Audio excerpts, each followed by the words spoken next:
Reports show that media venues such as the CBC have been zealous cheerleaders for Canada's wars of aggression that have nominally been waged to extirpate alleged extremist, terrorist groups from countries such as Afghanistan.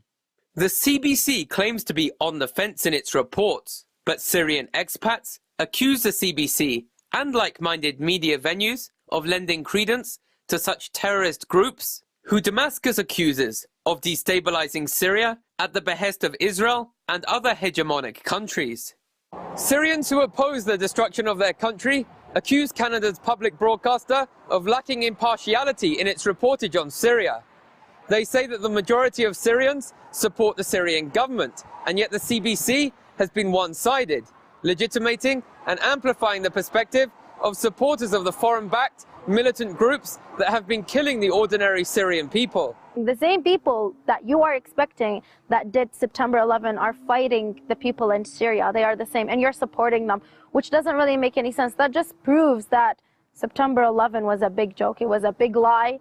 This is what one Syrian in Calgary, who for fear of retribution against his family from the armed gangs in Syria cannot appear on camera, had to say on a recent CBC radio show.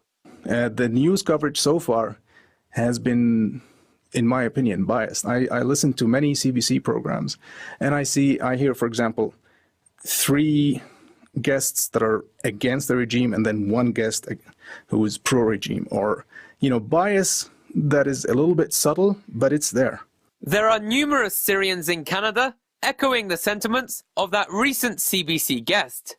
The media in Canada, they don't give a clear picture. They are lying to the Canadian people. Syrian sovereigntists say they hope that those Canadian journalists who are aiding and abetting what they call the Western-backed genocidal gangs in Syria will be put on trial one day. Joshua Blakeney, Press TV, Calgary.